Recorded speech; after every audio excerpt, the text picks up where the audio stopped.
तो आइए श्री हनुमान चालीसा की 11वीं चौपाई में प्रवेश करते हैं। लाए सजीवन लखन जी आए, श्री रघुवीर हर्षि उर लाए। हम सभी जानते हैं कि जब भी हनुमान जी की बात आती है, और इवन आप अभी अपने मस्तिष्क में, अपने मन में अगर आप हनुमान जी की जो सबसे सामान्य रूप से पाई जाने वाली अगर आप फोटो को देखते हैं, मूर्ति को देखते हैं, तो उनके एक हाथ में संजीवनी, एक हाथ में पहाड़ है जिसे द्रोणगिरी पहाड़ कहा जाता है, और दूसरे हाथ में गदा है। इवन हमारे रायपुर में हीरापुर के पास एक हनुमान जी की मूर्ति है जिसे कि उड़ता हनुमान कहा जाता है, जिसमें हनुमान जी उड़ रहे हैं और एक हाथ में गदा है और दूसरे हाथ में वो पर्वत को उठाए हुए हैं, और जिस पर्वत में संजीवनी बूटी है। यह तो हमारे भारत का बच्चा बच्चा जानता है कि जिस समय इंद्रजीत ने अपने नागपाश के द्वारा लक्ष्मण जी को बेहोश कर दिया था, और ये कितने आश्चर्य की बात है कि उस नागपाश का या उस शक्ति पाश का जो सॉल्यूशन था और उसकी दवाई थी, श्री रामचंद्र जी के पास स्वयं नहीं थी। और विभीषण और सभी लोग बोलते हैं कि आप रावण के लंका से जाकर आप सुषेण वैद्य को बुलाइए। और सुषेण वैद्य कौन है? सुषेण वैद्य दुश्मनों के डॉक्टर है, लेकिन एक जो डॉक्टर का जो कर्म होता है कि अपने रोगियों की अच्छे से सेवा करना, चाहे वो दोस्त के यहाँ का हो चाहे वो दुश्मन का हो। तो सुषेण वैद्य वहाँ आते हैं और श्री रामचंद्र जी को बताते हैं कि अगर कल सूर्योदय तक अगर आपने संजीवनी बूटी नहीं लाए तो हनुमान जी का बचना नामुमकिन है। और उन्होंने बताया कि जो संजीवनी बूटी है वो उत्तर भारत में पाई जाती है। तो एक तरफ अगर हम यहाँ पे सुषेण वैद्य के कैरेक्टर से अगर हम शिक्षा लेते हैं, तो सुषेण वैद्य जी जो डॉक्टर है, जो निस्वार्थ भाव से सेवा कर रहे हैं। और अभी हमने अपने कोरोना काल में देख लिया कि सारे मंदिर बंद थे, सारे मस्जिद बंद थे, सारे गुरुद्वारा बंद हो गए थे, सारे चर्च बंद हो गए थे, लेकिन जो भगवान है वो डॉक्टर के रूप में सफ़ेद ड्रेस पहनकर नर्स के रूप में लोगों की सेवा कर रहा था। तो आपको आज से जो भी डॉक्टर्स मिलते हैं, आप उनको धन्यवाद दीजिए, उनको आभार व्यक्त करिए, क्योंकि उनके कारण ही ये जो हमारा कोरोना काल है वो बहुत अच्छे से निकल रहा है और हमको सारी सुविधाएं मिलती जा रही है। अब जब सुषेण वैद्य जी ने बताया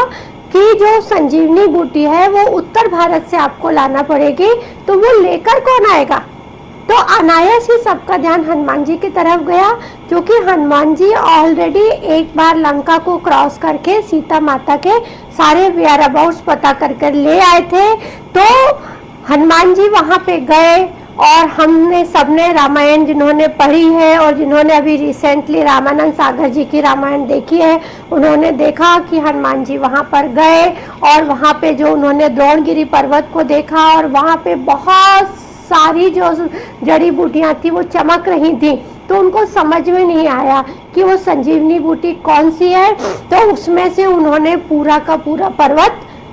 उठा के अपने हाथ में लेकर आ गए, और उस प्रोसेस में उनकी अयोध्या में भरत जी से भी मुलाकात होती है। भरत जी उनको बाण मार देते हैं, वो गिर जाते हैं श्री राम बोलते बोलते। उसके बाद भरत जी अपने आप तीर मार के उसी तीर से सूर्योदय के पहले रामचंद्र जी के पास हनुमान जी को पहुंचाते हैं। तो यहाँ पर यह है, सवाल ये उठता है कि यहाँ पर जो काम रामचंद्र जी देवता होकर अपने भाई की रक्षा नहीं कर पाए, वहाँ पर हनुमान जी राम के सेवक होकर उन्होंने लखन को जीवित किया था। और यहाँ पे एक बड़ी ही सूक्ष्म बात है, अगर आप सभी ने ध्यान दिया होगा कि हम लोग जो शंकर जी की पूजा करते हैं, तो शंकर जी को एक आक, अकौआ या रुई का पत्ता आता है, जो अधिकतर घरों के सामने मिलता है। जब किसी को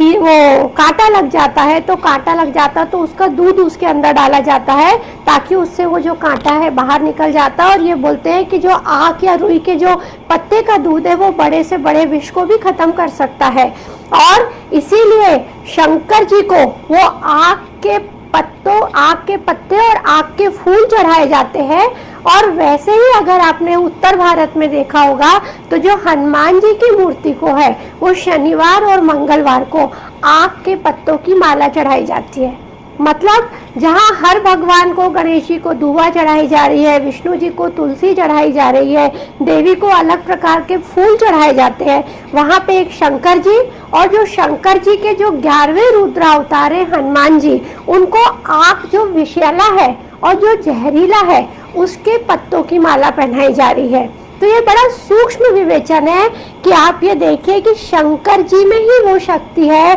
कि जो जहर को पी सकते हैं और जो जहर को मार सकते हैं। वैसे ही शंकर जी के जो 11वें रुद्र अवतार हैं हमारे बजरंगबली, उनमें ये शक्ति है कि वो आपके मन के अंदर का जो भी विष है उसको वो खत्म कर सकते हैं। कल मेरी एक बड़ी ताई है, सुहासिनी ताई, उन्होंने मुझे बोला कि अभी जो कोरोना के समय में है, सबके मन में बहुत ज़्यादा आशंका आती जा रही है, इनसिक्योरिटी आ रही है, असुरक्षा बढ़ती जा रही है, आर्थिक तनाव तो जो हो रहा है, उसके बाद जो फिजिकल डिस्टेंसिंग के कारण, देखिए हम स्वभाव से सामाजिक प्राणी हैं, हमको लोगों से मिलना जुलना अच्छा लगता है, हमको सामाजिक समारोह में जाना अच्छा लगता है, हमको संस्कारों में जाना अच्छा लगता है, मंदिर जाना अच्छा लगता है। लेकिन ये कोविड-19 के कारण ये जिस तरह से फिजिकल डिस्टेंसिंग की जा रही है, हम लोगों से दूर दूर रह रहे हैं, अब हम चाहकर भी किसी से गले नहीं मिल पा रहे हैं। तो ये जो अकेलापन है ना, वो हमको अवसाद को जन्म दे रहा है, और जो अवसाद है वो तनाव है, चिंता है, एंग्जाइटी है, हमारे मन में असुरक्षा ला रहा है, हमारे मन में बहुत ज़्यादा इनसिक्योरिटी ला रहा है, और हमारे मन में ये नेगेटिव बातें ला रहा है। और जो नेगेटिव बातें हैं वो कहीं ना कहीं हमारे मन के लिए वो विष का काम कर रही है। तो मेरा आप सभी से आग्रह है कि आप कितने भी बिजी हो, आप कितने भी परेशान हो, आप कितने भी तनाव में हो, घर में एक बार सुंदरकांड तो रोज पॉसिबल नहीं है, लेकिन घर में एक बार कम से कम हनुमान चालीसा का अगर आप 7 स्वर पठन करते हैं तो आपके मन का जो नेगेटिविटी है, जैसे हनुमान जी को आँख के पत्तों के या रुई के पत्तों की या कौवा के पत्ते की जो माला पहनाई जाती है और वो विष का शमन कर लेते हैं, तो विश्वास करिए कि आप जब मन से कमजोर हो रहे हैं, आपका मनोबल कमजोर हो रहा है, तो आप हनुमान रूपी माला अपने गले में धारण कर लीजिए, हनुमान जी का स्मरण करिए और हनुमान चालीसा का पाठ करिए, क्योंकि कलयुग में जो नाम स्मरण है, नाम जप है, वो ही सबसे सरल तरीका है अपने ईश्वर को पाने का और अपने अभिष्ट को पाने का। तो अपने कहते हैं ना कि हमारे पास जब कोई घर में कोई समस्या आती है, कोई बीमार हो जाता है, बहुत से लोग हमको मिलते हैं और बोलते हैं कि जिंदगी में पहाड़ जैसी चुनौतियां आ गई है। पहाड़ जैसी चुनौतियां मतलब क्या है? बहुत बड़ी चुनौतियां आ रही हैं, बहुत बड़ी समस्याएं आ रही हैं, प्रॉब्लम आ रही है। तो जैसा कि हनुमान जी ने द्रोणगिरी पर्वत को अपने आप उठाया था और संजीवनी लेकर आए थे, तो दोस्तों अपनी जिंदगी की चुनौतियों के पहाड़ को हनुमान बाबा जी को समर्पित कर दीजिए और उनको बोलिए कि अब आप ही इस चुनौती के पहाड़ को उठाइए और इसका सॉल्यूशन निकालिए और हनुमान चालीसा का पाठ करिए और आपका आत्मिक बल बढ़ता जाएगा। अगली चौपाई है, रघुपति कीन्ही बहुत बड़ाई, तुम मम प्रिय भरत ही संभाई। जब हनुमान जी ने इतना बड़ा हीरोइक और साहसिक काम किया कि एक रात में जाकर उत्तर भारत से जाकर वो द्रोणागिरी पर्वत को उठा लाए, संजीवनी बूटी दे भी दिया, और उसके बाद ऐसा नहीं है कि वो काम होने के बाद उन्होंने पर्वत को वही लंका में छोड़ दिया, उन्होंने पर्वत को वहीं जाकर वापस पुनर्स्थापित किया। तो अगर हम मैनेजमेंट की जोरी से देखते हैं, क्वालिटी की बात करते हैं, इवन छोटे छोटे बच्चे हैं जिन्होंने अभी कोरोना काल में बहुत छोटे छोटे काम करना सीखा है, तो आप अपने बच्चों को सिखाइए कि आपने जो भी काम किया है उस काम को करिए और काम होने के बाद उन वस्तुओं को आप वापस अपनी जगह पर रखिए। और आप जब उन वस्तुओं को वापस अपनी जगह पर रखते हैं तो जो रिसाइकलिंग प्रोसेस है वो अच्छे से हो जाती है और आपका जो रूम है, जो आपका कमरा है, वो बहुत व्यवस्थित होता जाता है। मैं आपको बताऊं कि जब मैंने यह संकल्प लिया कि मैं अनायास ये संकल्प जब 5 तारीख को हुआ कि मुझे हनुमान चालीसा की चौपाइयों की व्याख्या करना है, तो आप स्वयं नहीं मानेंगे कि मुझे खुद ऐसी ऐसी प्रेरणा हो रही है और ऐसे ऐसे एक एक शब्द के अर्थ मुझे खुद समझ में आ रहे हैं, जिस चीज़ को मैंने भी अपने जीवन में कभी इस बात का ध्यान नहीं दिया था कि जैसे हनुमान जी ने पर्वत को लेकर आए, वैद्य जी ने उससे पूरा उपचार कर दिया, उसके बाद हनुमान जी ने वापस उस जगह को, पर्वत को उस जगह पर वापस पुनर्स्थापित किया। तो ये बड़े छोटे छोटे से जो मैनेजमेंट के सूत्र हैं, परिवार के सूत्र हैं, वो हनुमान चालीसा में अंदर तक समाये हुए हैं। और इन्हीं सब कारणों के कारण रघुपति कीन्ही बहुत बड़ाई, तुम मम प्रिय भरत ही संभाई। देखिए, स्वामी के द्वारा सेवक की तारीफ हो रही है। आज हम में से बहुत सारे लोग, कोई बॉस के रूप में है, कोई सबऑर्डिनेट के रूप में है। जब हमारा कोई बड़ा हमसे तारीफ करता है, हमारे माता पिता हमारी तारीफ करते हैं, हमारे गुरुजन हमारी तारीफ करते हैं, या हम जब अपने सबऑर्डिनेट की तारीफ करते हैं, तो कहीं ना कहीं हम उनको एक आत्मिक संतोष देते हैं कि हाँ, आज मेरे बॉस ने मेरे काम की मुझसे तारीफ करी, और तारीफ तो हो रही है, आपको एक सेटिस्फेक्शन हो रहा है। लेकिन रामचंद्र जी क्या बोल रहे हैं? तुम मम प्रिय भरत ही संभाई। अब बहुत सारे लोगों का यह कहना है कि यहाँ पे उन्होंने भरत के साथ तुलना करी, लक्ष्मण जी के साथ तुलना नहीं की।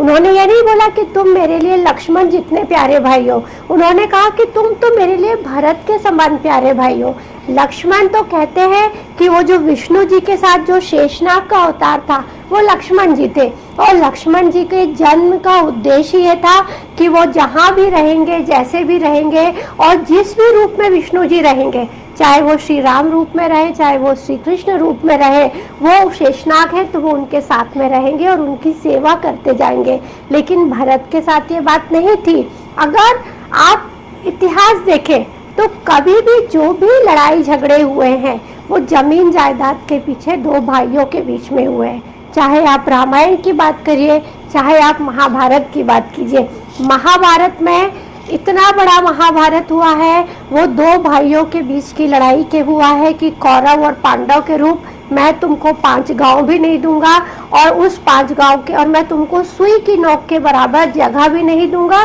दुर्योधन ने बोला, और उसके कारण महाभारत हुआ। और उसमें पूरे जो उनके वंश का देखा जाए तो धीरे धीरे पूरा वंश खत्म हो गया। इवन आप अगर रामायण भी देखते हैं तो रामायण जो भाइयों के प्यार और संघर्ष की अप्रतिम निशानी है। एक तरफ अयोध्या में 4 भाई हैं, राम लक्ष्मण भरत शत्रुघ्न, दूसरी तरफ किष्किंधा में 2 भाई हैं, सुग्रीव और बाली, तीसरी तरफ रावण और कुबेर और विभीषण है। और अगर आप ये तीनों चारों भाइयों के चरित्र का अलग अलग अध्ययन करते हैं तो आप पाते हैं कि किष्किंधा में सुग्रीव और बाली को उनके पिताजी ने कहा था कि तुम दोनों मिलकर रहना और किष्किंधा पर्वत में इस राज्य की मिलजुल कर रक्षा करना। पर जो भी गलतफहमी हुई, बाली ने सुग्रीव को बाहर निकाल दिया। बाद में राज्य को पाने के लिए सुग्रीव ने रामचंद्र जी की मदद ली, और फिर बाद में बाली जी मृत्यु को प्राप्त हुए, वीर गति को प्राप्त हुए। दूसरी कहानी होती है लंका की। लंका में कुबेर जो कि सबसे बड़े वास्तु देवता माने जाते हैं, कुबेर ने लंका का स्थापना की थी, लंका का निर्माण किया था, लंका को सजाया था। लेकिन रावण ने क्या किया कि कुबेर को वहां से निकाल के बाहर कर दिया और खुद लंका अधिपति बन गए। और वहीं पे एक भाई, छोटा भाई था विभीषण, जिसकी वृत्ति राज्य की नहीं थी, कोई लोक की नहीं थी, पर वो रावण के विचारों के साथ सामने नहीं रख पाया, तो वो भी रावण को छोड़कर रामचंद्र जी के पास चला गया। लेकिन जब हम अयोध्या के चारों भाइयों को देखते हैं, और स्पेशली राम और भरत को देखते हैं, जहाँ सुग्रीव और बाली के बीच में राज्य के पीछे लड़ाई हो रही थी, जहाँ पे धनपति कुबेर और रावण के बीच में सत्ता का संघर्ष हो रहा था, वहीं पर ये राजा दशरथ के 2 पुत्र थे कि एक भाई को राज्य दिया जा रहा था, उसको वनवास दे दिया गया, और उसने हंसते हंसते उस राज्य को अपने छोटे भाई को दे दिया। और धन्य है वो छोटा भाई जिसने, उसको राज्य मिला होने के बावजूद भी उस राज्य को स्वीकार नहीं किया, और वो 14 साल तक खड़ाऊ लेकर, चरण पादुका लेकर राम के आने का इंतजार करते रहे। तो भरत के पास सब कुछ दिया गया था, संपदा मिली थी, राज्याभिषेक हो सकता था, सारा ऐश्वर्य हो सकता था, और उसके बावजूद भी उन्होंने राज सिंहासन को ठुकरा दिया, क्योंकि उनमें सेवा भाव था, उनमें अपने स्वामी का सेवा करने का ढंग था। इसीलिए भरत को भाई के प्यार की पराकाष्ठा बताई थी, और इसीलिए रामचंद्र जी ने बोला कि रघुपति की नहीं बहुत बड़ा ही, तुम मम प्रिय भरत ही संभाई। तुम तो मेरे लिए जैसे भरत है वैसे ही तुम हनुमान जी मेरे लिए हो। तो क्यों ना